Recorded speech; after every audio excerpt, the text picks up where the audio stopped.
De retour à Entre nous, exclusivement sur les ondes de TV Rogers. Et avec nous, nous avons l'auteure, compositrice, interprète Mélissa Ouimet, qui est en préparation de son premier album. Elle sera ce soir à Contact Ontario pour faire une vitrine internationale. Puis là, entre tes pratiques et tes répétitions, là, tu es venue nous voir. Oui. Écoute, merci d'être avec nous, de prendre le temps. Ça fait plaisir. Puis là, premier album, puis là, je me demandais, ben là, il me semble que ça fait longtemps, là. C'est ton premier album, oui. Là. Écoute, on l'attendait, celui-là, là. Moi aussi, ça fait longtemps que je l'attends. Écoute, donc, premier album, on n'a pas encore de titre, mais là, il y a un extrait au fait qui est présentement sur iTunes, que les gens vont pouvoir télécharger. Mais là, on va parler plus de la saveur de cet album-là, qui est tant attendu. Qu'est-ce qu'on va découvrir avec Mélissa Ouimet, là? En fait, c'est un album vraiment énergique, pop-rock. Il y a différents thèmes sur cet album-là. Autant des thèmes que moi, j'ai vécu ou que j'ai vu des gens vivre ces expériences-là dans leur vie. On parle autant d'amour, effectivement. Évidemment, oui, c'est le sujet. Sur tous les albums. Personnel, amour ou c'est inspiré aussi? Ah, personnel. Personnel aussi. OK. Il y a, en fait, on parle de dépression, on parle... j'ai perdu un ami, en fait, au secondaire. Je tenais absolument à ce qu'il y ait une chanson par rapport à ça sur l'album. Des tunes super énergiques aussi, que c'est un peu... Il y a une chanson qui s'appelle Urgence de vivre. C'est un peu, tu sais, j'ai besoin de m'évader, partir pour me retrouver un peu. Tu sais, il y a du positif aussi, beaucoup dans l'album. Puis même si des fois, il y a des chansons un peu lourdes, plus difficiles, comme par exemple par rapport à la dépression, il y a comme une lueur quand même dans cette chanson-là. C'est un peu, en fait, j'ai passé une entrevue avant, puis en fait, l'animatrice me disait, hey, c'est un peu un album de combat. Puis c'est en fait, j'ai fait, ah ben oui, c'est pas faux. C'est souvent, tu sais, des thèmes que, tu sais, c'est pour encourager les gens, comme le single, en fait, « Personne ne pourra m'arrêter ». C'était, c'est inspiré d'expériences que j'ai vécues, de gens que j'ai vus dans l'industrie, parce que j'ai plusieurs amis musiciens, tu sais, qui sont dans le milieu, puis que des fois, on s'en parle, puis on s'encourage. Des fois, tu sais, c'est pas toujours... C'est pas facile, surtout au milieu, c'est ça? Il faut être patient, il faut être persévérant. Puis, aussi, c'est pour, dans le fond, donner un petit coup de main, tu sais, aussi aux autres personnes qui font d'autres trucs dans la vie, pas nécessairement en musique, mais qui veulent atteindre un objectif. Des fois, c'est pas toujours facile. Puis, c'est ça, c'était pour les encourager. J'aime ça, justement, que, comme tu dis, tu donnes une espèce de force, une inspiration à pousser les gens à aller au bout de ses rêves. C'est un peu toi aussi, parce que, bon, on t'a connu à Ontario Pop en 2003, tu as fait plusieurs premières parties. Ça fait longtemps. Ça fait longtemps, c'est ça? Tu roules ta bosse, tout ça. Puis que ça a pris autant de temps, disons, pour faire ce premier album-là. Pourquoi ça a pris tout ce temps-là, finalement? Pourquoi? Pourquoi? Mon Dieu, pourquoi?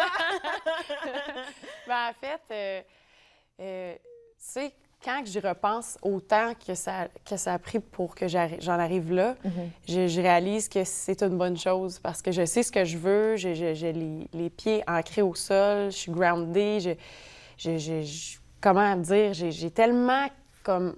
Dans ces 10 ans-là, des expériences. Je suis partie en Asie, j'ai étudié en musique. Un moment donné, j'avais une remise en question par rapport à « Oh mon Dieu, je veux-tu faire ça? » Tu sais, c'est normal parce que c'est... C'est beaucoup de C'est beaucoup de sacrifices. Puis, tu sais, des fois, tu te dis « Oh mon Dieu, tu sais, de plonger là-dedans et de dire « Je ne fais que ça. » Tu sais, mais c'est tellement un métier extraordinaire, tu sais. Mais, justement, tout ce bagage-là me permet aujourd'hui de le mettre en musique. Puis de dire, OK, j'ai envie de dire ça, puis c'est comme ça que je veux que mon album sonne aussi. T'sais, parce que à 18 ans, je savais que je voulais faire du rock. J'avais pas toute l'expérience. Quels sons? Et puis, tu vois, j'ai rencontré quelqu'un d'extraordinaire aussi, le réalisateur d'album, qui m'a vraiment permis d'aller chercher le son que je voulais. Puis, aussi un de mes amis, David Guertin-Chauvette, qui est ici en studio, que je ne regarderai pas. Ah, c'est vrai? Oui, elle est là. Ah oui, qui t'accompagne, d'accord. En fait, on a composé beaucoup ensemble sur l'album, donc c'est ça. Je me suis bien entourée. Puis là, tu parles de son. On a justement un extrait qui est un tease. Tu titilles les gens sur YouTube. Tu as un extrait de la chanson « Personne ne pourra m'arrêter ». Encore une fois, qui a pour thématique d'encourager les gens de poursuivre, d'aller au bout de leurs rêves. On va jouer le bout de l'extrait tout à l'heure sur YouTube. Mais là, il n'y a pas de vidéoclip. Là, je te disais, comment ça? Il n'y a pas de vidéo parce qu'en fait, c'était justement, c'était pour teaser les gens avec cette chanson-là puis leur faire découvrir une petite affaire par rapport à elle. Écoute, j'aime ça quand on entend, là. C'est vraiment bon. Est-ce que donc là, le spectacle que tu as présenté ce soir, justement, c'est un avant-goût de cet album-là. Oui. OK, qui va être devant les délégués internationaux, c'est Oui, ça? exactement. OK. Le but, c'est que ces gens-là puissent acheter des spectacles et puisque tu peux te produire ailleurs. Tu as été en Asie quand même, mais tout de suite aller te promener un peu partout, là, j'imagine. Oui, bien oui. Oui, je veux partir avec mon sac à dos et aller chanter n'importe quand. Puis là, à travers, tu dis, bon, ça a pris quand même 10 ans de créer ton premier album, puis tu as eu beaucoup d'expérience de vie. Tu as aussi changé d'équipe aussi. Est-ce que ça faisait partie aussi de ton cheminement? Bien, en fait, c'est que ça fait longtemps que je me cherche une équipe, une bonne équipe, parce que, tu sais, en fait, j'ai appris ça dès que j'étais toute petite, en fait, que c'est important de bien s'entourer dans la vie, puis non seulement, c'est pas nécessairement de s'entourer de gens qui ont de l'argent ou peu importe, c'est des gens qui sont motivés par ton projet puis qui ont le cœur à la bonne place. Ça, c'est important. Puis ça faisait longtemps, puis je me disais, si je trouve quelqu'un, je veux vraiment que ça clique, puis je pense que je vais le sentir, je vais sentir que c'est les bonnes personnes. Puis tu vois, en studio, je me suis super bien entourée. C'est des gens qui sont hyper motivés, puis que c'est des amis, c'est pas juste du travail.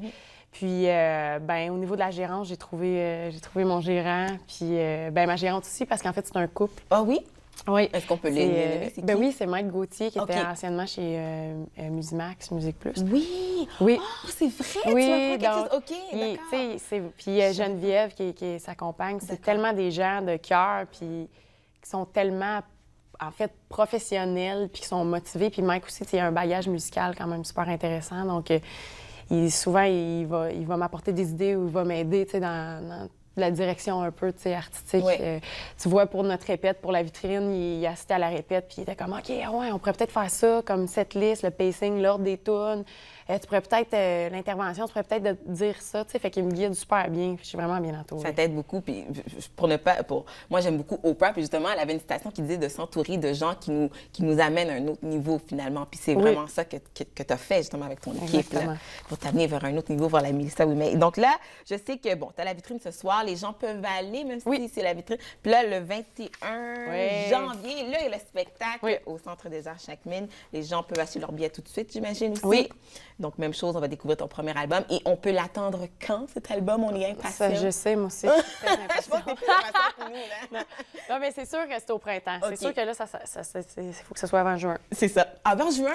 Non, mais je dis avant juin. Okay. C'est parce que je donne une chance, là, mais c'est sûr que ça s'en vient. Là. Ça va être au printemps. Oui. Non, moi, je dis avant juin. Je suis d'accord, complètement. C'est sûr que dès que je le sais, je vous le dis. De toute façon, on te surveille sur les médias sociaux et ta page Facebook et ton site web pour voir tout ça. Merci beaucoup, Mélissa. Ça fait plaisir. Bonne Merci chance. à toi. Donc, encore une fois, elle a sa vitrine ce soir à l'église Saint-Albans ou sinon, vous pouvez la voir en spectacle le jeudi 21 janvier au Centre des Arts Chaque-Mine. Donc, visitez son site web ou le site web du MIFO pour tous les détails. Nous, on fait une courte pause et ça se poursuit entre nous exclusivement sur les ondes de TV Rogers.